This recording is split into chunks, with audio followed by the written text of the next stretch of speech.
Everyone, and welcome to this session. It's fantastic to have you here. We'll give it a couple of minutes to let the people who are going to join us participate. Those that are here already, if you can do me a big favour and start the ball rolling by introducing yourselves in the chat.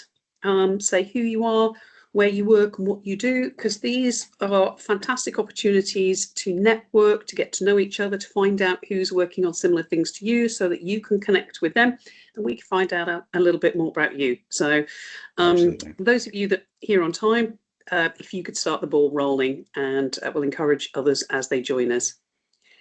Brilliant. And I'm going to echo that actually, Joe, because I want you to get chat open because you will be using it later, right? Hint, you have some homework to do or some participation is required, right? So go find that chat and drop your details in there.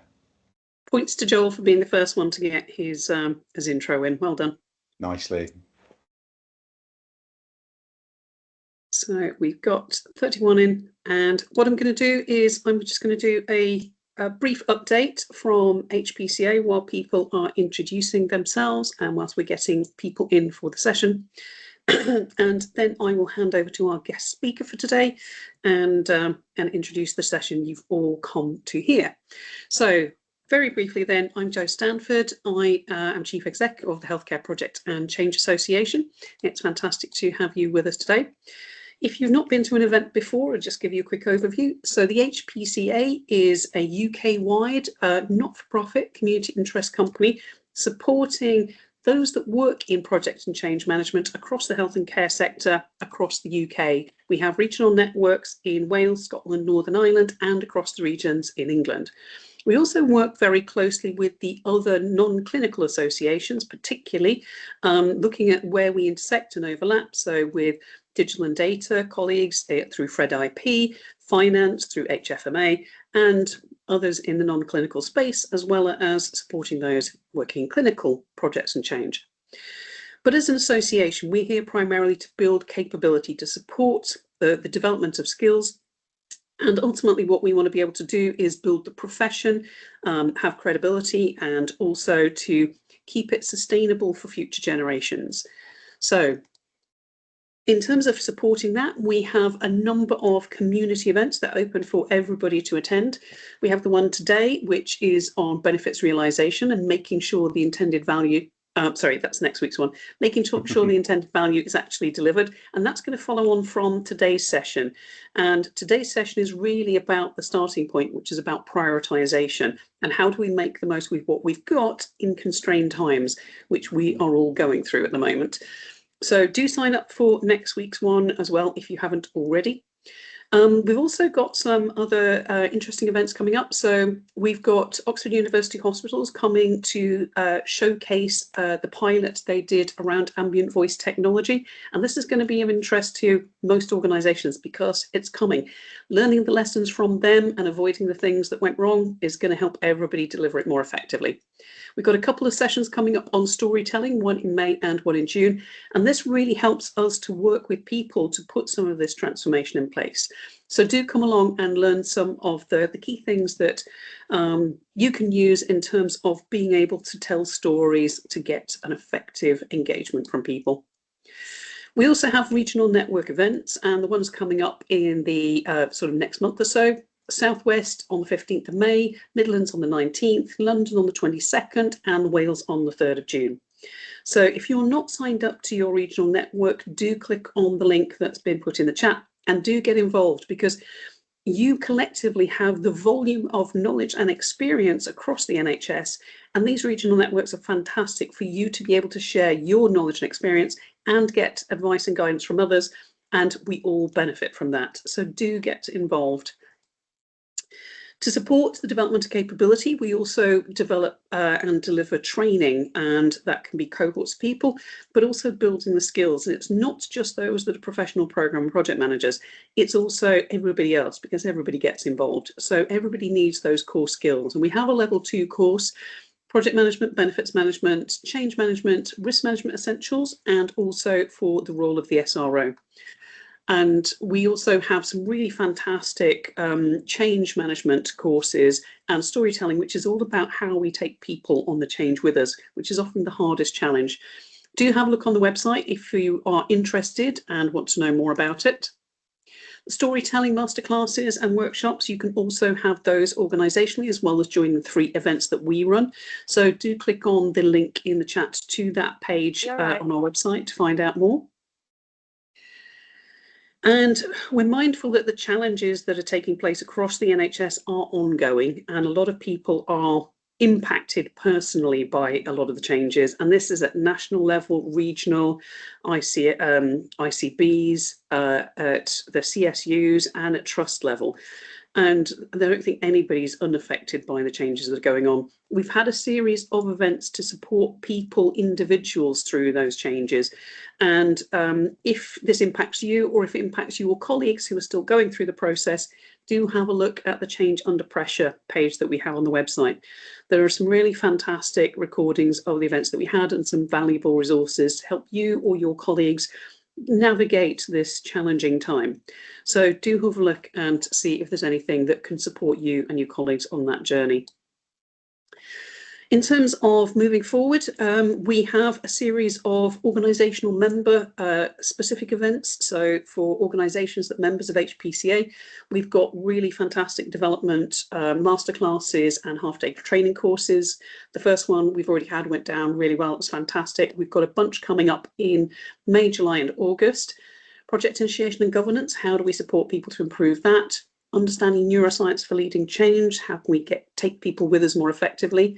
And then the introduction to project planning, because this is an area that we don't often get training in, but it's invaluable in terms of delivering effectively. So if you're interested in any of those and you don't have organisational membership, there are a whole load of other benefits of being part of it.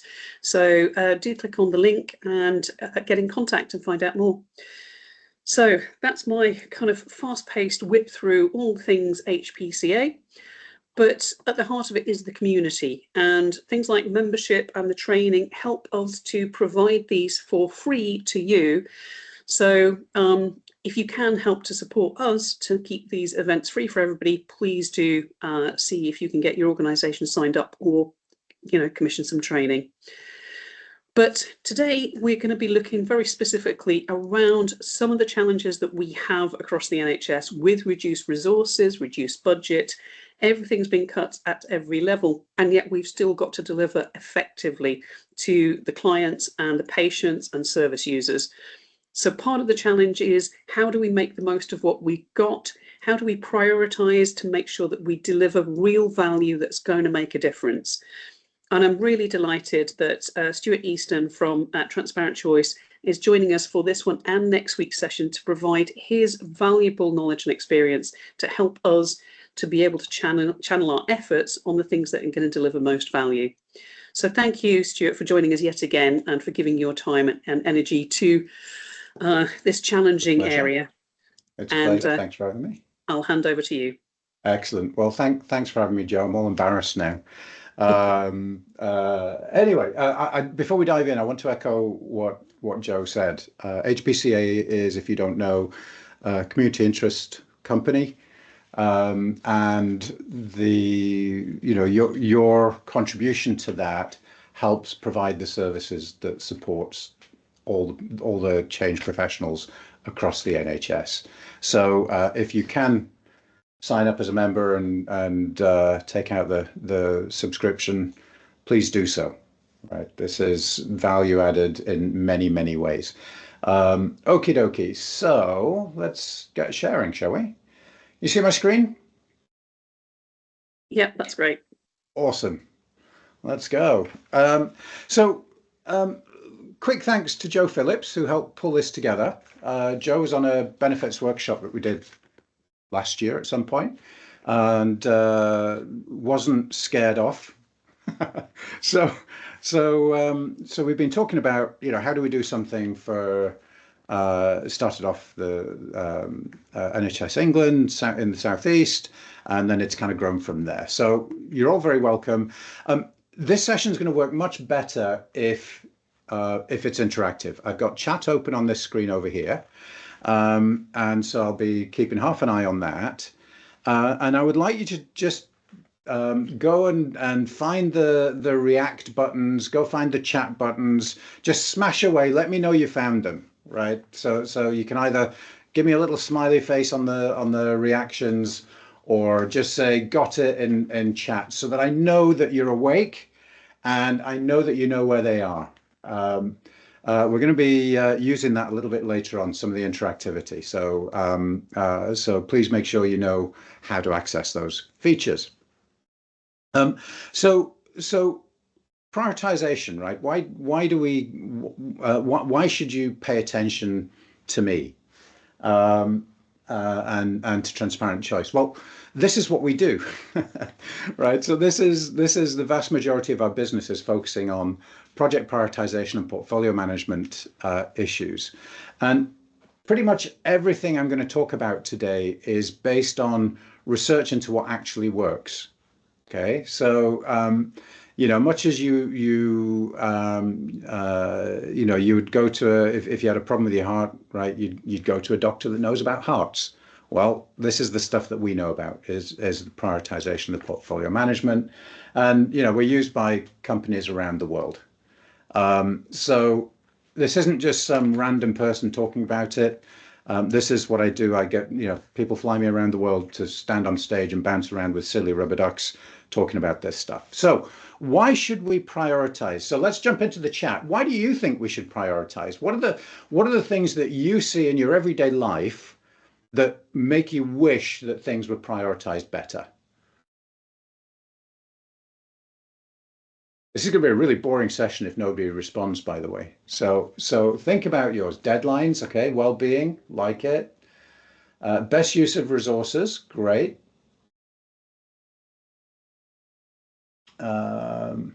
Staying focused on what's important, love it. More with less, okay. Fabulous, love it. Too many projects, not enough resources.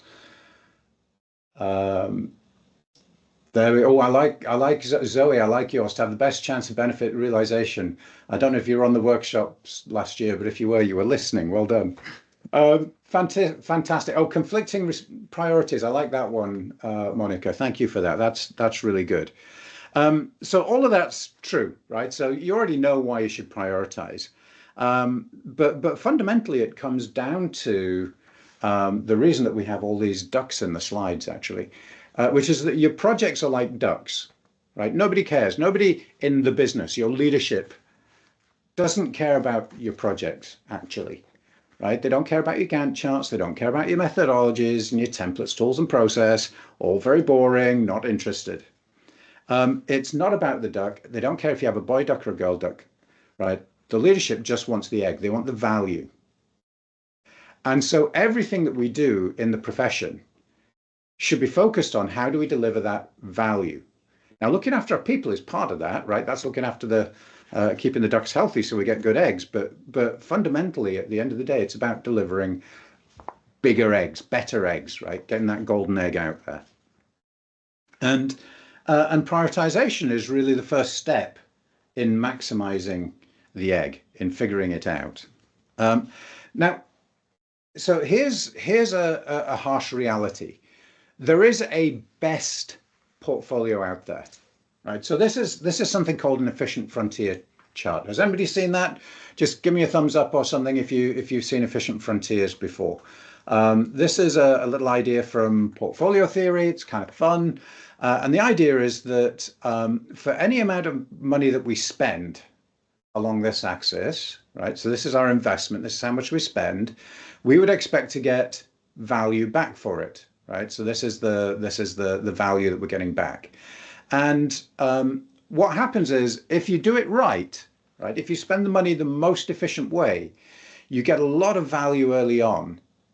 But as you're spending more and more, you're getting less and less incremental value. So you've probably heard of diminishing returns, the law of diminishing returns, right? That's what this is.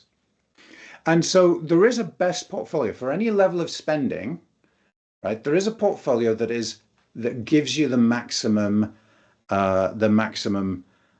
money. And so so the idea is that, this is the most efficient way. If you've got that much money to spend, this is the most efficient way to spend the money. And but here's the thing, right? If you don't have a good prioritization framework, you're just guessing. You're not going to be on that efficient frontier. You're going to be somewhere down below, right? So if you pull your execs into a room and they have a good argument, they're going to pick some projects, and they're going to be under delivering, right? The projects you pick will typically not be on the efficient frontier. And these red arrows here, they represent the value that you're missing, right? The missed opportunity. So in the face of all of the change that's going on in the NHS right now, time to jump into chat. Do you think that the NHS can afford to miss that opportunity, the opportunity to deliver more with less or more with the same resources?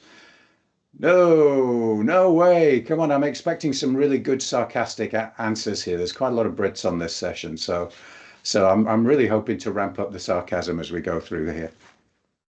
Brilliant. 100% no, I like that one. Oh, Dominic, that's a really interesting comment. Okay, does it all the time. Fabulous. So this is key, right?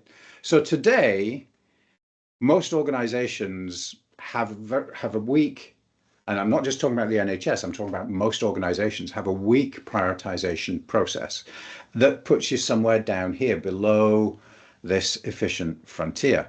And in fact, the PMI did some research that showed that about 20% of projects in a typical portfolio are so badly aligned with the goals of the organization that they should be stopped. So that's waste. So I'm going to ask the question again. Can the NHS afford 20% waste in the portfolio? You see, if we were in a room, we'd be doing this, would be call and response, right? And you'd all be going, no. So come on, give me some good sarcasm on the sarcastic answers. I'm sure someone's going to throw some grenades in a second. Certainly hope so anyway. Wise up. There we go. That's more like it. So let's press on. Oh, now that was an interesting one. Hang on, where was that? Let me go back to the chat. No, but most don't seem to care. That's an interesting one. There we go. Oh, this is great. I'm loving the images as well. So most don't seem to care. I wonder if they don't care. They may not. I wonder if they don't care, or if they just don't see a way to do it properly. They can't see where the value is. And that's the problem we're going to fix today.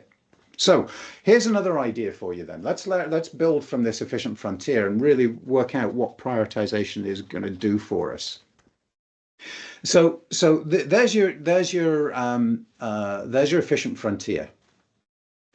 But there's another line that we could draw that looks a little bit like this. Oh, hang on, wait a sec. There we go. Go back one. There we go.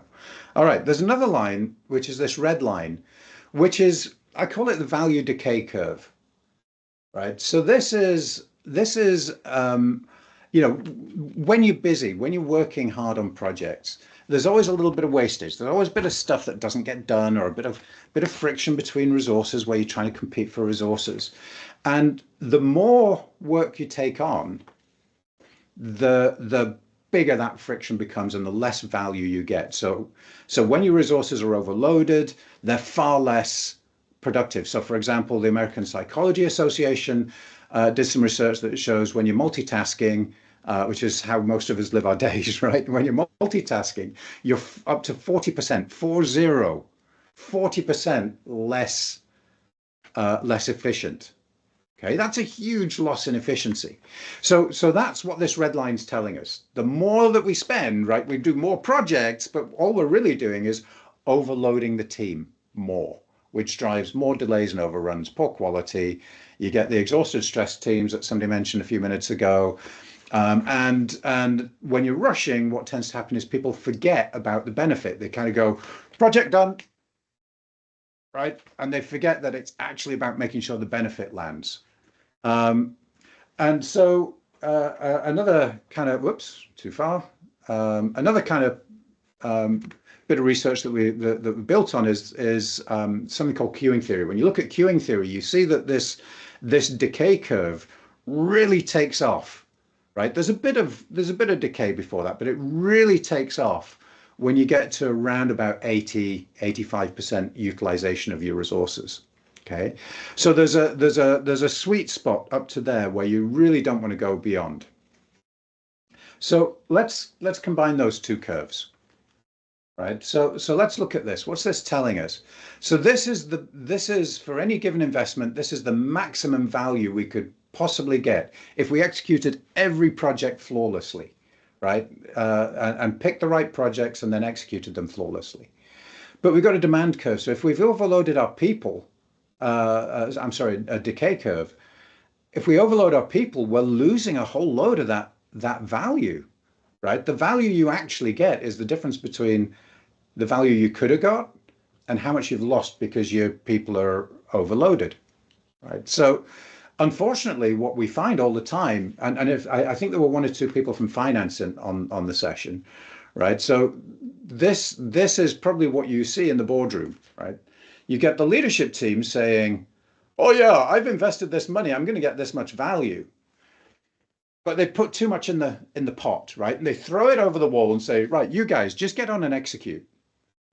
But because they put too much in the pot, right, you're losing all of this value here. And the value you actually get is this tiny amount here. So then the leadership looks at that and says, well, hang on, guys, why aren't we getting the value we put in, right? So this is a huge source of friction and pain, and not to mention wasted resources, right? There's a big gap right there. And if you look at the difference in the size of those two arrows, right, it's huge. Look how big this egg is compared to that one, right? It's a huge amount of extra value that's being thrown away. And again, if there are finance people on this session, I want you to really pick this up and tell all your friends, right? By overloading resources, you are not getting more value out of your money. You are getting less, much less. Oh, bless you, whoever that was. So we need to fix this. And the way that we're going to fix it, well, actually, before we do that, so here's the key insight, a really big key insight. So prioritization is absolutely about alignment, strategic alignment. It's also about reducing waste, right? So that 20% of projects that are badly aligned. But it's also about project execution, right? It's about being able to execute. When your people are overloaded, projects fail. Projects go over budget, right? And it's about those projects being delivered successfully. So it's a classic case of go slow to go fast, right? Doing less work drives more results. So there was a really interesting piece of research done in the software space where they basically they looked at a whole bunch of portfolios, and they went in and they basically stopped half the projects. And when you do that, the velocity increases, so empirically the velocity increased by about 50%. Okay, so if you want your projects to go faster, do fewer projects, start fewer projects at the same time. Now, because they're going faster, you'll get more in the end, right? We'll try and talk about that. Okay, so back into chat, if you please. So what do you think good prioritization looks like? If you think of a good prioritization process, what are the words that come to mind?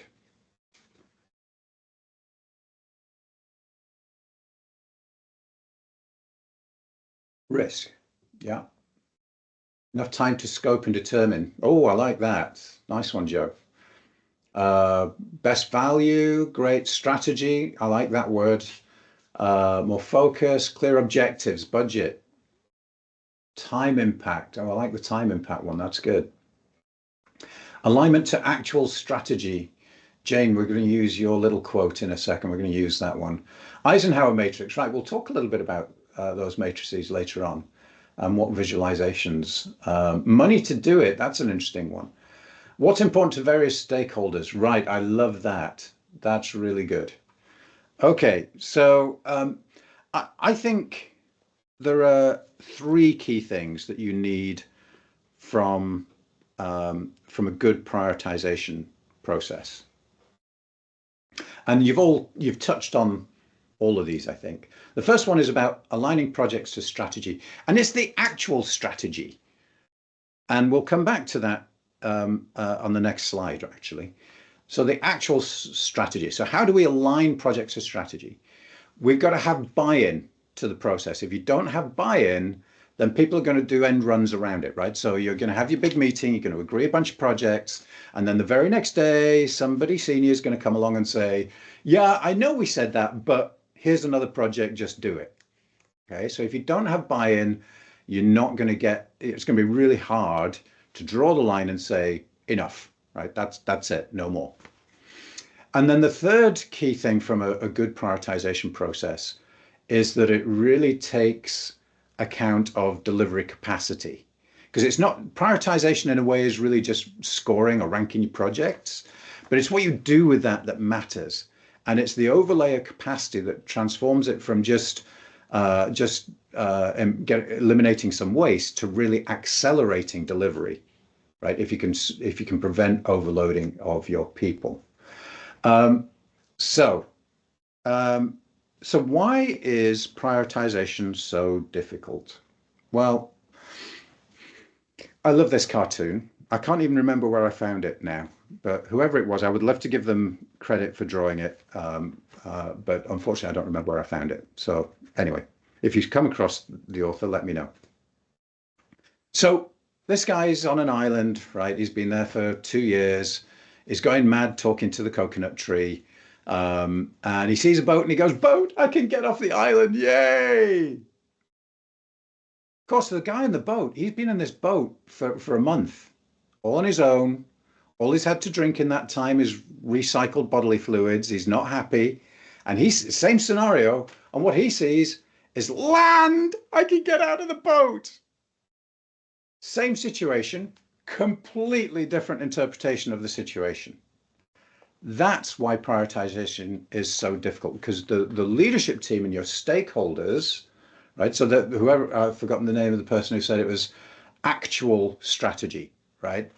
The problem is that each stakeholder has a different view of what the strategy is.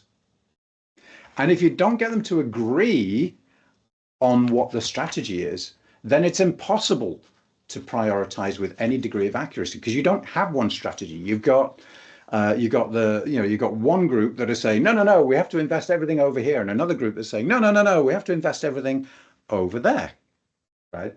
So let's look at some ways of doing prioritization, right? Given that the root cause of the problem is our executives are not aligned themselves, right? Before we even try and align the portfolio. So the strategic alignment, we're going to look at different methods for prioritizing. These are the most common ones that we see. Excuse me. So there's how well does the method do on strategic alignment, and how much buy-in does it drive? And that buy-in, if you like, is getting our execs to agree whether they want to be in the boat or out of the boat, right? So let's start off with by far, the most common way of prioritizing projects. And I would love to see some hearts or hand claps or something if this is you and your organization. Loudest voice, squeaky wheel, politics, he who shouts loudest, right? It's got a million names, but basically this is where, yeah, there we go. We got hands going up all over the place. I'm not surprised. So we've all seen this one. And it won't surprise you to realize that it doesn't deliver strategic alignment and it doesn't deliver buy-in, right? What ends up happening is it's about who has the most influence and who's the best salesperson, right? Those are the projects that get done. That's got nothing to do with strategic alignment. And do you know what? If I'm the guy who didn't get a project done and that guy over there, he got 3 because he's really loud, well, I don't buy into this portfolio now. And do you know what? When you come and ask for my resources to deliver your projects, good luck. Okay, so this buy-in thing's really important. So loudest voice, not great. So the next thing, again, I think I saw one or two finance people on here. So they go, oh, yes, we should use ROI or net cost savings or net present value or something. Okay, that's better. It's a bit better. Most leaders, most executives can at least understand what those terms mean. And it's sort of quantitative. So that's good. But the problem is that the NHS does not exist to save money. It exists to save lives, right? I'll say that again. The NHS does not exist to save money. It exists to save lives. So the measure of success should be something about saving lives, shouldn't it? And care and quality of life and those things, or speed of service. Absolutely, money matters. It's part of the story, but it's not the whole story. So this one scores, so using financial metrics is better than he who shouts loudest, right? But it's still not great. So what's next? So next is Moscow. Has anybody tried using Moscow? See any hands shooting up there? Has anyone tried using Moscow? Yeah, we've got one or two. Yep. Okay, perfect. So Moscow, for those of you who don't know, stands for must do, should do, could do, won't do, right? That's what the letters stand for, is must do, should do, could do, won't do. And so what you do is you get a big list up and you put all your projects and you start putting projects into these 4 buckets. But the problem with Moscow is, right, so people feel like they're using something that's got a name, right? So you get a bit of buy-in from that. But the problem is, right, how do you figure out what goes into which bucket? Well, actually, the reality is how you figure that out is through he who shouts loudest. People shout and advocate and stamp their feet and say, no, my project is a must-do project. So actually, from the point of view of strategic alignment, this is no better than he who shouts loudest. So you get a bit more buy-in, but not a whole heck of a lot more strategic alignment. The final method that we see a lot is the magic spreadsheet. So this is where you write down some criteria, and then you score the projects and you present you present the scores for each project. Now, I'll give you a hint. This is really close to what you should be doing, right? Structurally, it's the right idea, criteria and scoring and things like that. But when you do it in a spreadsheet, you generally speaking, don't actually get good buy-in to the data. There are lots of reasons for that. We don't have time to cover them all today.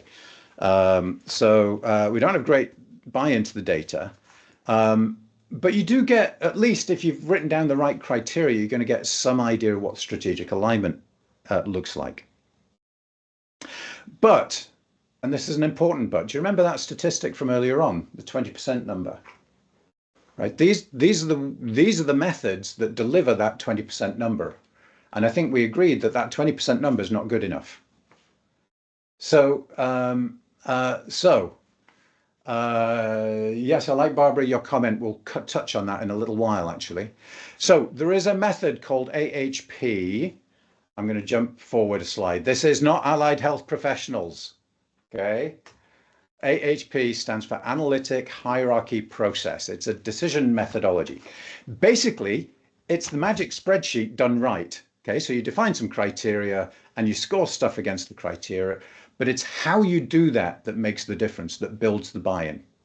So there's research, for example, the University of New South Wales looked at over 100 different prioritization methods, including all of the ones on this screen, and came to the conclusion that AHP was one of just 2 methods that works in complex organizations. And I think we can safely say the NHS is a complex organization.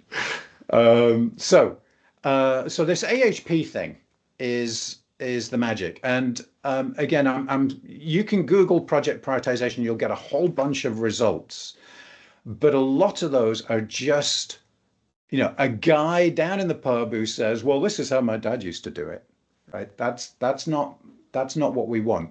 We want to know what actually works. The NHS, right? If people delivered healthcare on the basis, well, I'll do a quick Google search and use the first result that came, right? That you just wouldn't do healthcare like that. We shouldn't do prioritization like that either. So it turns out there's a bunch of rigorous research. Here's just a sampling of the papers that have looked at AHP and how it works and shown that it works and that it's that it's kind of the best methodology that we have today to prioritize. Okay, so there's a whole bunch of validated peer-reviewed research that looks into this. So the idea of AHP is you take criteria and then you weight those criteria and then you score projects against your criteria, right? Super simple. It's a bit like the spreadsheet. It's just how you do it that's different. So what is a criterion? Here's a fun question, right? What is a criterion? Well, it starts off with your goals, right? So what are your organization's goals? So some of that's going to be about cost saving, sure. But some of it's going to be about efficiency. Some of it's going to be about care outcomes. It's going to be about all kinds of things like that, right? So, and different parts of the NHS will have different goals, right? So it's about your goals. And so what I want you to do after this session, in fact, I want you to start doing it now, is to think about this a little bit, because I'm going to ask you to put in some of the goals for your organization. But what I want you to do is think about the 4 or maybe 5 most important top-level goals for your organization and write them down. And then I want you to go and think about, well, if we're going to hit this goal, what are the sub goals that we need to hit? Right? And just write down, 2, 3 of those under each one of those. These are your criteria, or at least they're a good starting point. Okay, so for example, a fictitious ambulance service, and I apologize to anyone in the ambulance service. I know nothing about ambulance services. So my good friend, a co-pilot, helped me draft this. But the top level goals might be things like response time, safety, cost, quality of care. And we might measure response time by the average response time, maximum response time, and call answer time. Or safety might be number of road traffic accidents, number of care related accidents, and the number of days that ambulances are off the road, something like that, right? So there might be sub goals that you could be more specific and say, if we did this project, would it affect any of these numbers? Because when we're scoring projects, what we're actually doing is we're asking, what contribution does this project make to these goals? Okay, so step 1 is to kind of write down a superset, a big set of what the goals might be in your organization. And then sit down with your leadership team and say, hey, folks, which of these goals actually matters to you? Have I missed any? What else should be in here? And once they've given you a really big long list, you're going to get it back down to about 4 or 5, 6 top level goals. And beneath each one, 2, 3, maybe 4 sub goals. And the idea is you want these ones to be specific enough that when someone brings a project, you can ask the question, what contribution would this project make to my average response time? Right? It's got to be specific enough that you can do that. We'll come to data in a second, Christina. Good question. Excellent question. So what I'd like to do is just take a second and I want you to think about your organization and just type in 2 or 3 goals that you think are really important to your organization. Bang that into the chat. And the reason I'm asking you to do that is that when you put those in, you may spark an idea in someone else's head. Okay? You guys know the NHS. I don't. You work there. I don't. There we go. That's a great one, Catherine. Thank you. So just bang 2 or 3 in there. And Joe, I'm hoping that we'll be able to take these, consolidate them and share them back to everyone who is here at the event. Yeah, we can do, no problem. Thank you, Joe. Brilliant. These are all great. These are all great. Keep going. Keep going. Keep going. I'm going to move on, but you guys should keep putting more ideas in here because this is really going to help help everyone, right? And I don't have time to tell you about it. There's some really cool research that says if you see a long list of ideas, you're going to be much better at picking out the ones that are relevant to you than trying to come up with your own list, right? So share these ideas, keep them going, keep them going. Okay, so we talked about your criteria is about goals, but that's not all. It's also got to help you discriminate between good and bad investments, right? So if you're picking a car, the number of wheels isn't a good criterion because all cars have got 4 wheels, right? If you want a trike, all trikes have got 3 wheels. So the number of wheels is not a good criterion. So, so what you're looking for is to strip down that list to just the ones that help you discriminate between good and bad, right? And focus on those. Okay, what is not a criterion?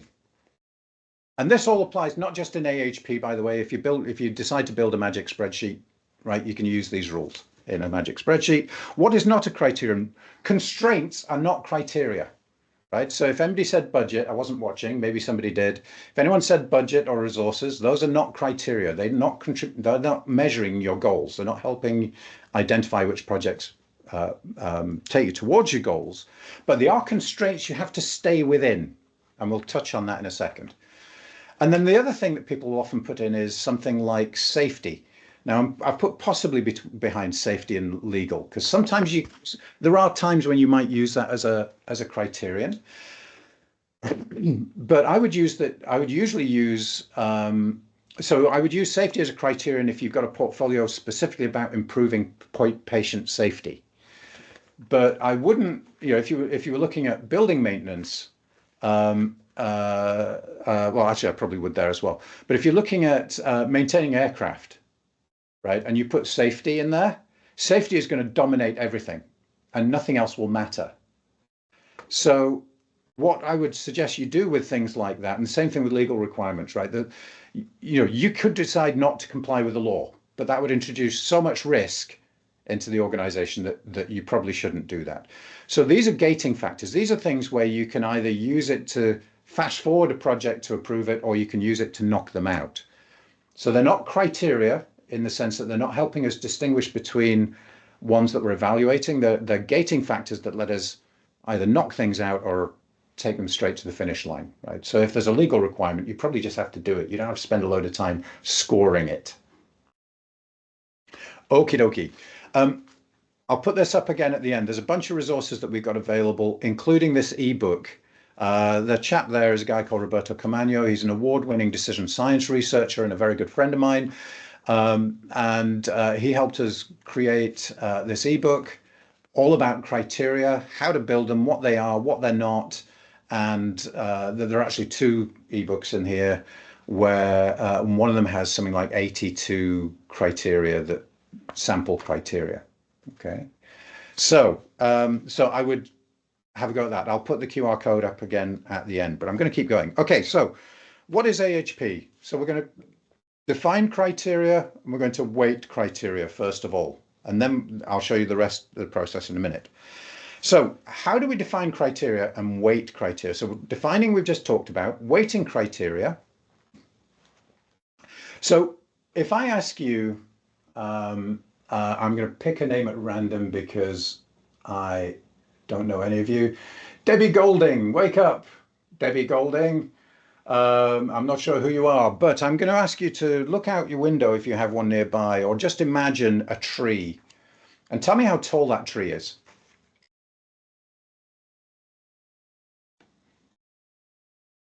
Come on, Debbie. How tall is that tree? 18 foot. Love it. Thank you, Debbie. You're wrong. It's not 18 foot. You just made that number up. You don't know how tall that tree is. And that's what happens if you go to your leadership team and you say, here's a criterion, what weight shall I put on it? Guess what they do? They make up a number. They don't know how tall the tree is, right? They don't know what the weighting of that criteria really is. So asking them in that way doesn't work. Just saying, what weight should we put on this? So AHP does something slightly different. Instead of asking Debbie how tall the tree is, Debbie, I'm going to ask you a different question now. Of those 2 trees, And I know there are actually 3 trees there, but let's pretend they're just 2 trees, right? Tree 1, tree 2, okay? Which of those trees is taller? Excellent. I picked a good one with Debbie. I love that. So which of those trees is taller?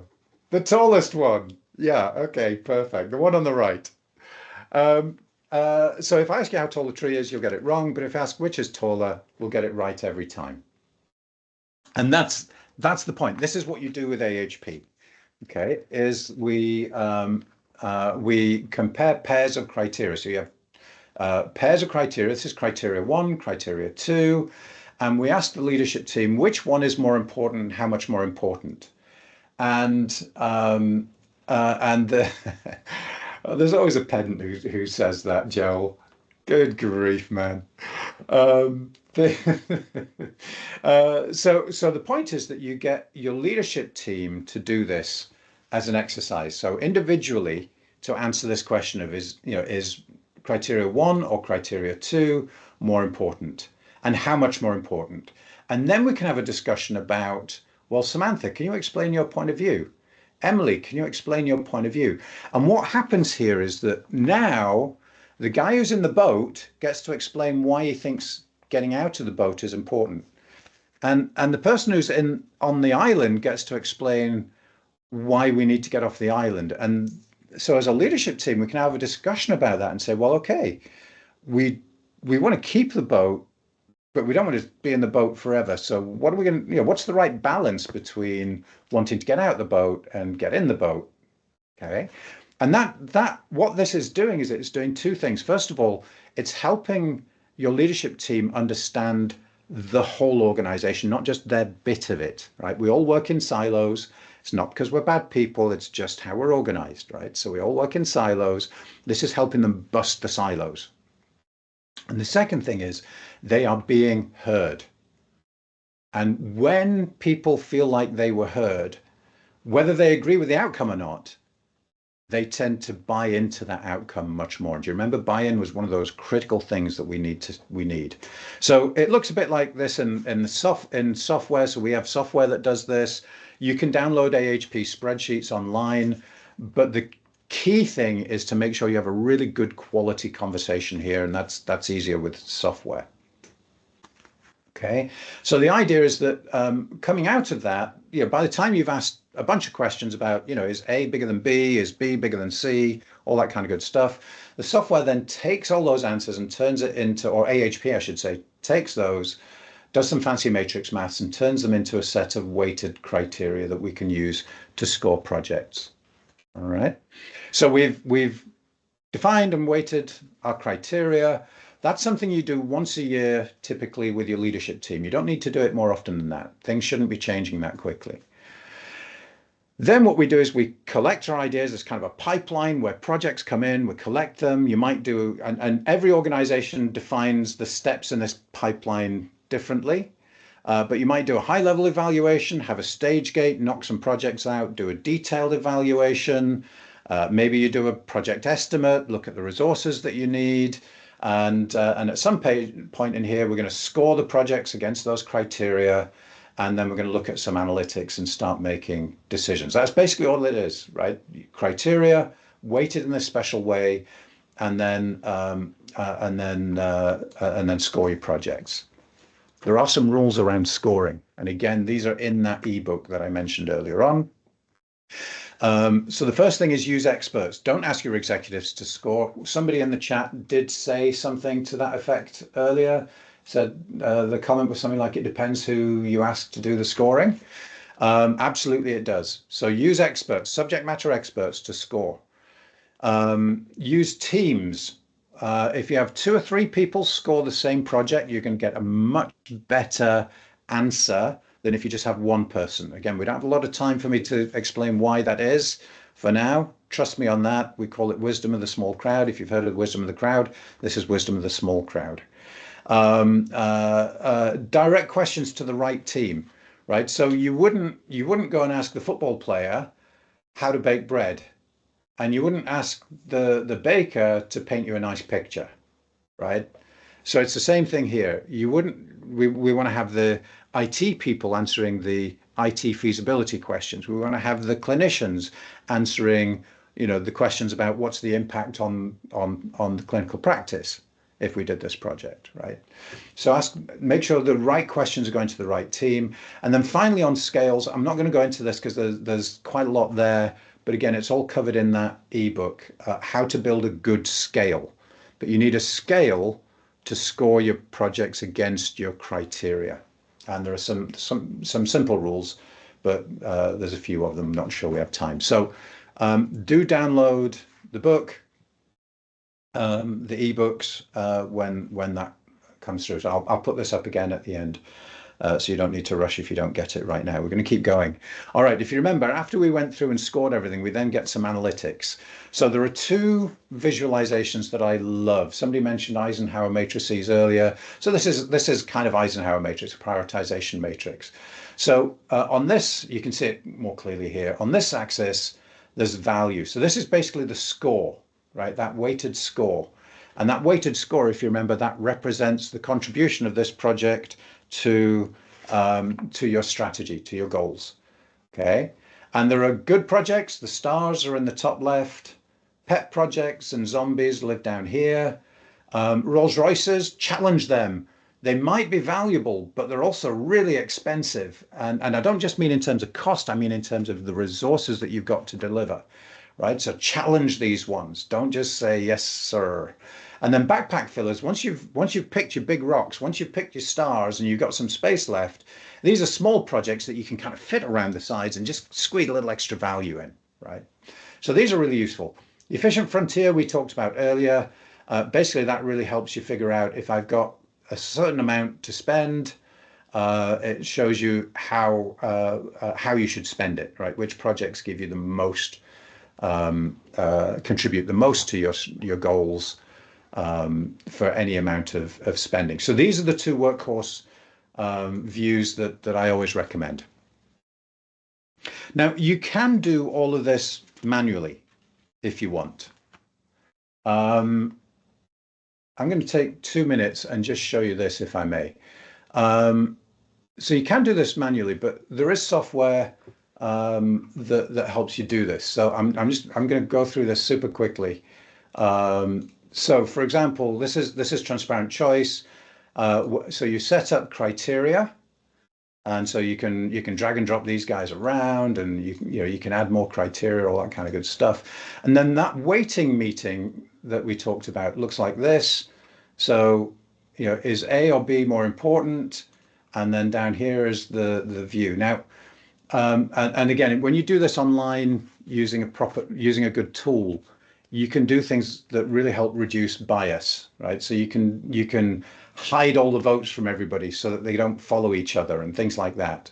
Okay, and then that gives you the weights that we talked about.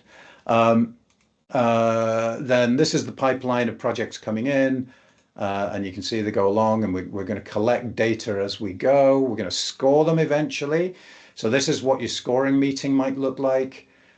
Where you have the project, the criterion that we're scoring it against, and a scale, right? And this scale is reasonably well built. It has a 0 at the top, 100 at the bottom, has some nice descriptions. And again, we've had a group of people score this project, and you'll see there's a difference of opinion. This is really common, folks. This happens all the time. And so when you have a discussion, if you just had one person score this, if it was this guy, your project's dead. If it was this guy, your project's in, right? That's not about how well aligned the project is. That's just about individual bias. So if you have a little group, you can overcome that bias. So once you've scored it, you end up with your two views that I mentioned. But here's the really important piece. We now need to try and figure out which combination of projects delivers the most value. And that can be quite a time-consuming thing to do. So we built some AI that does it for you. What it just did was it simulated hundreds of portfolios, looking for the one that delivers the most value, given the shape of your resources. This is really key. It's not just money. It's the resources you have to deliver projects that you're trying to maximize. So you'll see it's not as simple as just pick a point on the efficient frontier when you lay resources. We've got a couple of projects here that are real resource hogs. And so the software figured out that it was better to not do those two projects and to maybe to do 4 or 5 projects down here. And that cumulatively, you're going to get more value from doing that. And there's a whole bunch of fun things you can do with what-if analysis in here. So basically what we just did by pressing that button was we figured out how do we get ourselves there, right? Moved from here and we put ourselves here, right? This point where you're getting the highest return. And then finally, we talked about not overloading your resources. So one of the final techniques I want to just share with you really quickly is about sequencing your projects so that you're only starting, right? So this is using prioritization. How do you sequence your projects so they only start when you have resources to deliver them? And again, that can be quite a challenging thing to figure out. I regularly talk to PMOs who will spend half a day or even 2 days trying to figure out what should my roadmap look like to maximize velocity, right? So I don't overload my people. What order should I deliver my projects in? And you'll see what the software just did is it just ran 38,000 scenarios and figured out which order to deliver the projects in to maximize flow. So this is about using the prioritization, and it's trying to do two things. It's trying to front load value and maximize the flow. All right. But I want to emphasize, where are my slides? There they are. You can do this manually. You can do this without software. It's just harder, right? There we go. You can do it. You probably wouldn't do it with AHP if you're doing it manually. You go for the magic spreadsheet. Just in practice, there are a few too many moving parts in AHP. But the software does really help because you can do all of that AI-powered optimization stuff I showed you at the end. So together with Joe, we offer our software for free for a period for members of the NHS. So if you want to have a look at that, or if you just want to chat about your prioritization framework, use this and grab time with me, and we'll get the ball rolling. That's this QR code, and then down here we've got all the materials that I've mentioned, the ebooks, and there's a guide to prioritization and blogs and all kinds of things, videos. Fabulous. So Joe Phillips asked the question about prioritization when topics are mandated. That's a great question.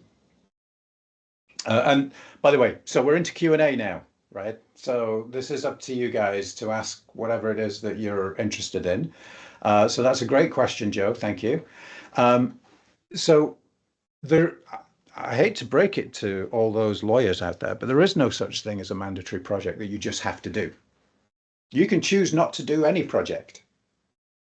But if you do choose not to do one that's kind of mandatory, then you're going to leave the organization open to some kind of risk. And we can score that risk, right? So you can actually, we've seen organizations where 80% of their effort was being put into supporting mandatory initiatives. But when they actually challenged that and scored how much risk would we introduce into the organization, what they found was that there was an awful lot of that work that didn't actually introduce a whole load of risk. So my suggestion would be to dive on in there and challenge those projects and score them against value, which in the case of mandatory projects, that value is mostly about risk that would be left in the organization if you didn't do it. Okay, and then plot your own efficient frontier. And what you'll probably find is that there's a small number of those projects deliver most of the value, and the others, your leadership team may well decide can safely be ignored for now because we have other things we need to get done. So that's what I would do with that. I would just carve them out in their own little portfolio on their own, and go from there. Joe, hopefully you're reading the questions while I was talking there. Yes. Does anybody have any questions who's willing to put their hand up and ask it out loud? Because it's always great to hear from people. We don't have too many questions in the chat, but Leanne's sort of made a comment that she's got some documents to share. And if anybody else does that you're willing to share, send them to me and I will make sure that they go out to everybody who's attended today and also to Stuart so he can have a look at them. So who's got comments or chat for Stuart? There's been quite a lot of kind of discussion in the chat, but no direct questions that I've seen, and nothing in the Q&A. So who's got something to ask?